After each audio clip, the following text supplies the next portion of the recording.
खड कहते हैं इंग्लिश में उसे, हिंदी में क्या कहते हैं? जुगाड़, जुगाली करती है गाय। वो कहाँ से करती है? जो उसने चारा जितना दिया फटाफट खा लिया, फिर एक पेट में से वापस मुंह में लाती है और आराम से चबाती है, फिर दूसरे पेट में जाता है, वहां फिर थोड़ा हजम होता है, उसका रस बनता है, फिर तीसरे पेट में जाता है, पूर्ण रूप से हजम हो जाता है, जो उसे चाहिए शरीर में अपना रस ले लेती है और बाकी का बाहर फेंक देती है।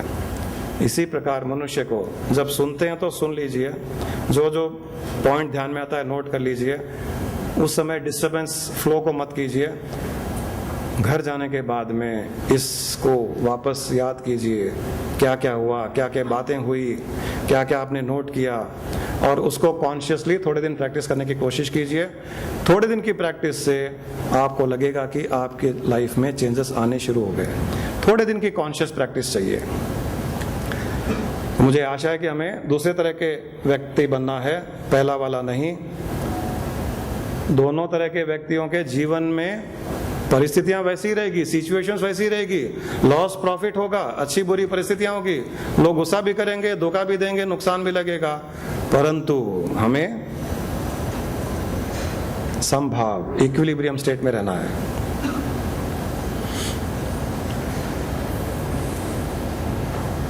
आपके जीवन की परिस्थितियों की रचना कौन रचता है?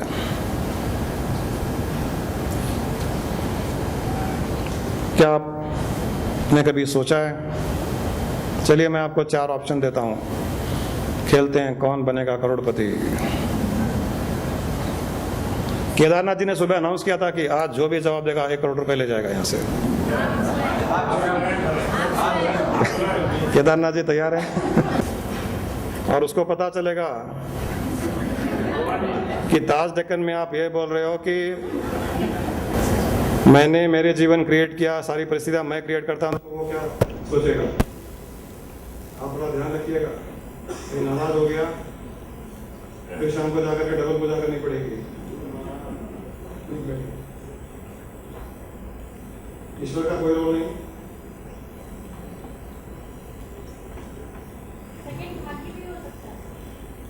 सेकंड भाग्य भी हो सकता है, थोड़ा डिप्लोमेसी।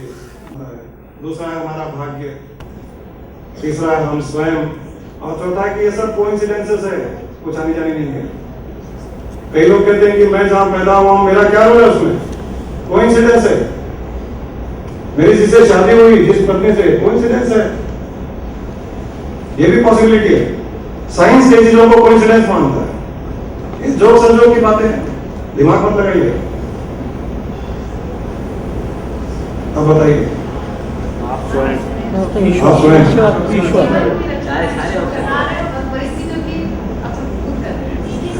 जीवन उसके अगेंस्ट में किसी ने आपको दुख दिया, नुकसान किया, आपका थोड़ा कष्ट दिया, क्या आप उसी तरह 5-10 मिनट में भूल सकते हो? सालों साल चलता है। ये प्रॉब्लम है हमारी, हम पॉजिटिव नहीं है, ये प्रॉब्लम नहीं है, लेकिन जनरली नेगेटिविटी में इंटेंसिटी ज्यादा होती है, हम भूल नहीं पाते। एक आदमी हमको कुछ बोल करके चला जाता है, महीने भर तक हम नहीं भूलते उस बात को, और 2 दिन के बाद में वो मिलेगा तो वो पूछेगा तुम्हारा मुंह लटका क्यों है, क्या बात हो गई? वो तो भूल ही गया कि मैंने कुछ बोला था। दुख देने वाली बात बोल करके बोलने वाला भूल जाता है, सुनने वाला महीने भर तक याद रखता है। ये हमारी प्रॉब्लम है। इसलिए हमारी नेगेटिव वाइब्रेशन, जो हमने जीवन भर 80% पॉजिटिव वाइब्रेशन भी ब्रह्मांड में भेजी, उसको हमारी नेगेटिव वाइब्रेशन न्यूट्रलाइज कर देती है, और ब्रह्मांड को गलत संकेत भी देती है हमारी नेगेटिव वाइब्रेशन, और उसके कारण प्रतिकूल परिस्थितियों को आकर्षित करती है। माध्यम बन रहे हैं। अगर आपको कष्ट, दुख या नुकसान हो रहा है जीवन में, तो कोई ना कोई माध्यम बन रहा है। जिम्मेदार आप हैं। जब उसकी जिम्मेदारी आप अपने ऊपर ले लोगे, तो आप क्या करोगे? अपने में बदलाव लाओगे, क्योंकि जब तक हम दूसरे को जिम्मेदार ठहराएंगे, हम बदलाव नहीं लाएंगे। क्योंकि हो सकता है मैंने ही, अभी नहीं और किसी समय में किसी न किसी रूप से इसे दुख क्रोध दिया होगा। कई लोग बोलते हैं मैंने इसको कुछ बोला ही नहीं है, अभी क्यों गुस्सा कर रहा है। उसको पूछो तो बोलेगा तुमको पता नहीं है पिछले साल तुमने क्या किया था, होली के दिन याद है। वो होली के दिन से अभी तक 9 महीने तक उसको अंदर से प्रेशर बिल्डअप करते करते करते करते बिना मतलब के बात पर प्रेशर रिलीज कर दिया उसने। ऐसा होता है और हम कंफ्यूज रहते हैं कि ये ऐसे क्यों रिएक्ट कर रहा है। तो कहीं ना कहीं हम कारण है।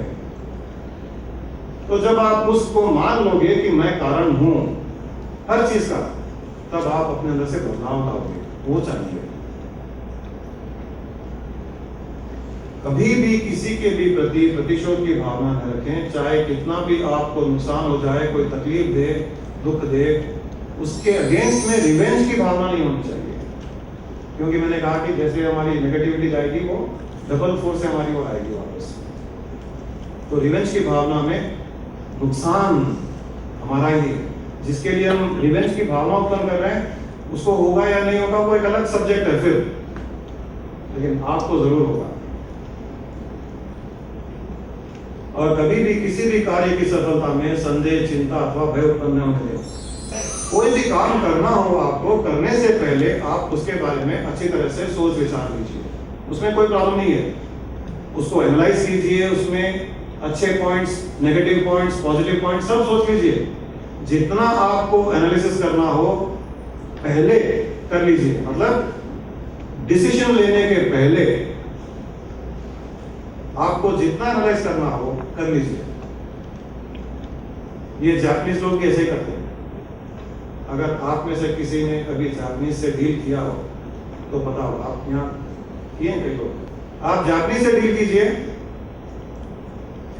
2 घंटे 3 घंटे मीटिंग चलती रहेगी, स्टोन फेस रहेगा उनका, कोई एक्सप्रेशन नहीं रहेगा। आपको पता ही नहीं चलेगा कि आपकी बात जा रही है, उसके अंदर नहीं जा रही है, वो समझ रहा है नहीं समझ रहा है। 3 घंटे आप बड़ सब तरह से आप कन्विंस करने की कोशिश कीजिए, वो स्टोन फेस रहेगा। वो सिर्फ आपको ग्रीन टी पिलाता जाएगा कभी। 3 घंटे बाद आप बोलोगे so what do you think, what's your decision, will get back to you. Simple. अभी भी उसी समय हम कैसे करते हैं, कोई आया थोड़ी सी लुभाने की बात किया, पूछेगा क्या, हाँ कर लेते हैं इसको, कर लेते हैं, अभी कर लेते हैं, कोई प्रॉब्लम नहीं है, तुम आगे बढ़ो, मैं पैसे लगाता हूँ। उसी क्षण हमको तो जल्दी लगी हुई है कि कहीं मौका हाथ से न चला जाए। फिर 5 दिन के बाद में कोई बोलेगा अरे तुमने क्या किया, गलत डिसीजन ले लिया, वो आदमी गलत है, ये प्रॉब्लमैटिक चीज है, तब दिमाग खराब होता है, अरे मैंने क्या किया, उसको कैसे रोको, कहीं नुकसान हो जाएगा। तो ऐसे हम करते हैं, जापानीज ऐसे नहीं करता। I get back to you. 1 महीने बाद, 2 महीने बाद कुछ नहीं आएगा, फिर आप फॉलो करोगे, मेल भेजोगे, फोन करोगे, वी आर थिंकिंग। वो पूर्ण रूप से हर चीज को क्रॉस एंड कॉन सोच लेता है पहले, और जब डिसीजन लेता है फिर पीछे नहीं हटता। वैसा ही हमें करना चाहिए। आप किसी भी चीज को डिसीजन, क्योंकि डिसीजन लेना मतलब यहां क्रिएट करना हो गया। डिसीजन नहीं लिया तब तक कोई प्रॉब्लम नहीं, हमने क्रिएट नहीं किया, मुझे करना है ये हमने नहीं सोचा अभी तक, तो क्रॉस एंड कॉन्स होने में प्रॉब्लम नहीं है सोचने में। एक बार डिसीजन ले लिया फिर आप 100% पॉजिटिव रहिए। और हो सकता है 100% पॉजिटिव रहने के बाद भी कोई ऑब्स्ट्रक्शंस आए, अड़चने आई, उसे भी आप यही सोचिए कि अनजाने में पहले किसी समय में हमने नेगेटिव वाइब्रेशन भेजी, दूसरों की नेगेटिविटी होगी, उसके कारण ये हो रहा है। आप पॉजिटिव रहिए, तब उनकी वाइब्रेशन को वो हटा देगी और आपको रास्ता मिल जाएगा। अनावश्यक क्रोध न करें। कई लोग कहते हैं मैं क्या करूं, लोग मुझे किस साथ लाते हैं। मैंने कहा कि आपको समझ में आ गया ना कि कोई आपको गुस्सा नहीं दिला सकता अनलेस आपके अंदर वो है। अगर वो नहीं है, अगर समझिए मेरे में बुद्धि नहीं है, तो मुझे कोई भी कुछ कहेगा तो मेरी बुद्धि काम करेगी नहीं, क्योंकि वो है ही नहीं अंदर कि आपको गुस्सा नहीं दिला सकता। ये लोग बहाना ढूंढ लेते हैं गुस्सा करने के लिए। मैं क्या करूं, मैं गुस्सा नहीं करना चाहता, मैं गुस्सा करता भी नहीं, लेकिन लोग दिलाते हैं। और कई लोग, मुझे गुस्सा तो आता है परंतु मैं बहुत जल्दी भूल भी जाता हूं उसको। और उस सामने वाले के न भूलने के कारण आपके अगेंस्ट में वो 1-2 महीना 4 महीना नेगेटिव वाइब्रेशन जो एमिनेट कर रहा है, उसका फल आपको भुगतना पड़ेगा। वो भुगतेगा नहीं भुगतेगा वो अलग बात है, आप जरूर भुगतोगे। और गुस्सा उन्हीं लोगों को आता है जो इगोइस्टिक है, जिसमें अपने अहम भाव है, मैं, उसको गुस्सा बहुत आता है।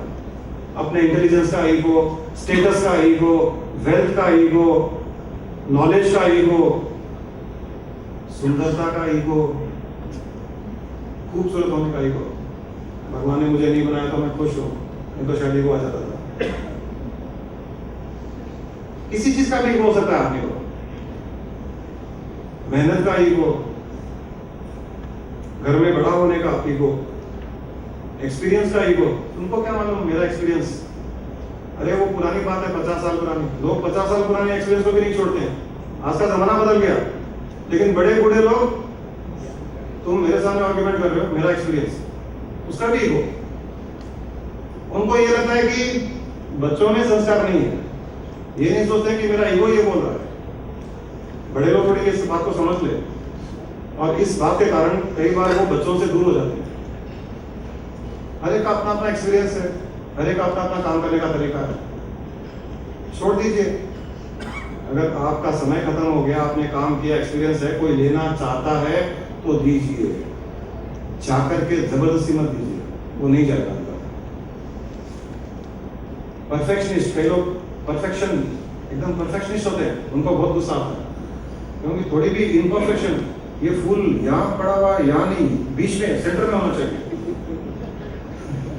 मैंने कई लोगों को देखा है 2 इंच का फर्क है, गुस्सा आ जाता है। अरे लाल और येलो, लाल और व्हाइट फूल का कॉम्बिनेशन नहीं, परफेक्शनिस्ट है, उसको और कोई कलर का कॉम्बिनेशन बोलता है कि वो परफेक्ट होता है। ऐसे कई लोगों को हैबिचुअल फॉल्ट फाइंडर्स होते हैं, आदत बनी हुई होती है दूसरों में गलतियां देखने की, उनको भी गुस्सा बहुत आता है। कई लोग गुस्सा इसलिए करते हैं कि अपनी कमजोरी को दबाने के लिए गुस्सा करते हैं, ऐसे भी लोग होते हैं। उसमें अच्छा ही नहीं है, कुछ कमजोरियां भरी हुई है, लेकिन हर कोई मानता नहीं है ना कि मेरे में कमजोरी है, मुझे माफ कर दो। तुमने क्या समझा, क्या किया? ये वो अपनी कमजोरी को छुपा। और कई लोग अपने प्रेशर कुकर में प्रेशर बिल्डअप होने के बाद में गुस्सा करते हैं। अगली नेगेटिविटी, अपेक्षाएं हमारे दुखों का मूल कारण होती है। हमारी एक्सपेक्टेशंस हर चीज से, हर व्यक्ति से, हर परिस्थिति से, अपने भाग्य से, भगवान से तक एक्सपेक्टेशन बनी हुई है। माँ बाप से, पत्नी से, पति से, बच्चों से। और चूंकि इस संसार का नियम ही नहीं है कि हमारी अपेक्षाएं कोई पूरी करे, इसलिए हमें बार बार दुख का अनुभव होता है। वो दुखी नहीं कर रहे हैं आपको, हम दुखी हो रहे हैं एक्सपेक्टेशन क्रिएट कर करके। 50% दुख का कारण अपेक्षाएं, आशाएं हैं। एक्सपेक्टेशन को छोड़ दीजिए, उसी क्षण सुखी हो जाओगे। Simple secret. कई लोगों को मैंने देखा छोटी छोटी बातों पर इतने दुखी होते हैं बेचारे, और जैसे जैसे वो छोटी छोटी बातों को छोड़ दिया उन्होंने, सुखी हो गए। बड़ी बातों पर लोग दुखी नहीं होते, ये भी एक आश्चर्य की बात है। भगवान ने पता नहीं क्या माया रची है, 1 करोड़ का नुकसान लग जाए कोई प्रॉब्लम नहीं है। पत्नी डांट दे, बच्चा होमवर्क न करे, दुखी हो जाए। छोटी सी बात पर दुखी हो जाते हैं। ईश्वर की माया कुछ ऐसी है। किसी ने एग्जाम्पल दिया कि माया कैसी होती है। उसने कहा कि एक औरत चूहे से डरती है, चूहा बिल्ली से डरता है, बिल्ली कुत्ते से डरता है, कुत्ता आदमी से डरता है, आदमी औरत से डरता है।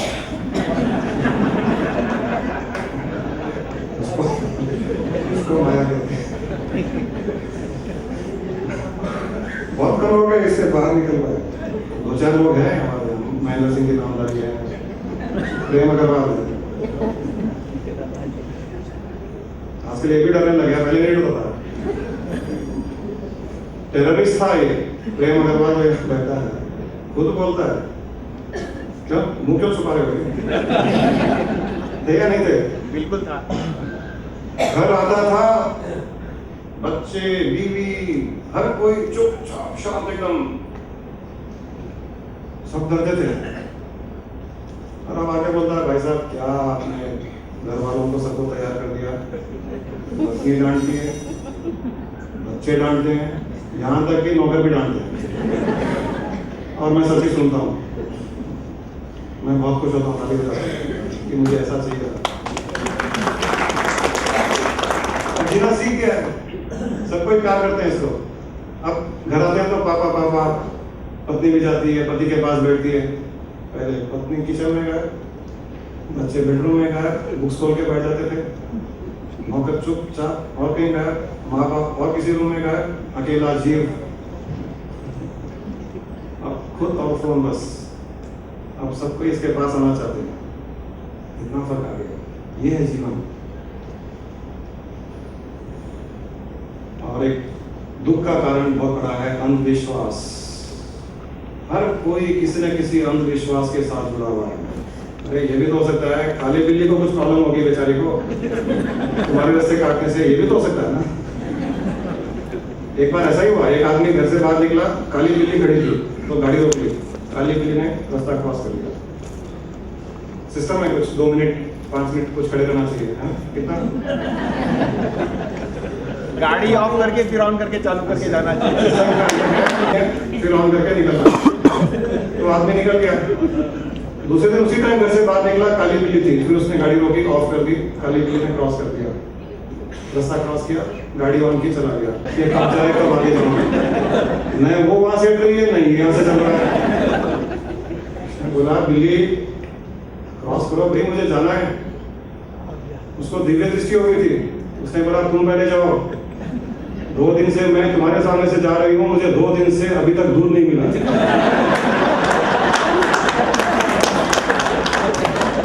2 दिन से भूखी हूँ तुम्हारे कारण।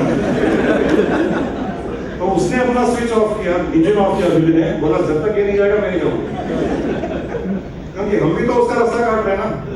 बोले तुम जाओ, वो गाड़ी भी काली होगी।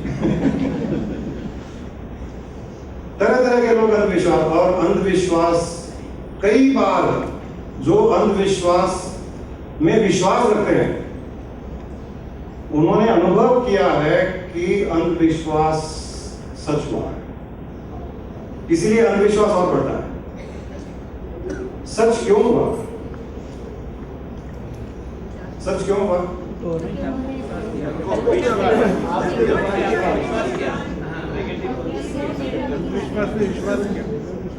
वो सच हमारे विश्वास की शक्ति के कारण हुआ।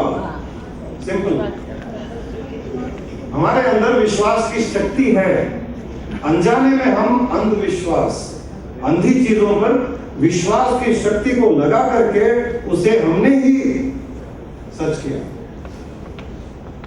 और उसी विश्वास की शक्ति में अगर आप स्थित हो जाओ और कोई अंधविश्वास की बात भी आप जानते हो या किसी ने कहा हो और आपको कि नहीं कुछ नहीं होगा, इसे देखो ना, कुछ नहीं होगा। न कोई बिल्ली रास्ता काटने से आपका कुछ हो सकता है, ना आपके छींक आने से कुछ हो सकता है, घर से बाहर निकलने पर कोई चीज गिर जाए तो उससे कुछ हो सकता है, क्योंकि उन चीजों में आपको प्रभावित करने की शक्ति नहीं है। न दूध के गिरने से, न छींक आने से, न बिल्ली के रास्ता काटने से, या नक्षत्र के कुछ प्लैनेटरी पोजीशन के कारण या वास्तु के कारण भी। स्पिरिचुअलिटी में इन सब को ऑब्जेक्ट्स बोला गया है, वस्तु। ये निर्जीव वस्तुएं हैं। हमारे अंदर चेतना की शक्ति है और इस हद तक हमारी चेतना की शक्ति बढ़ सकती है, विस्तार में जा सकती है कि संसार में और कोई जीव में वो क्षमता नहीं है, लेकिन हम ही उसे नीचे की लेवल पर रखते हैं। इसलिए हर कोई, गली का कुत्ता भी हमारे भाग्य का निर्माण करता है।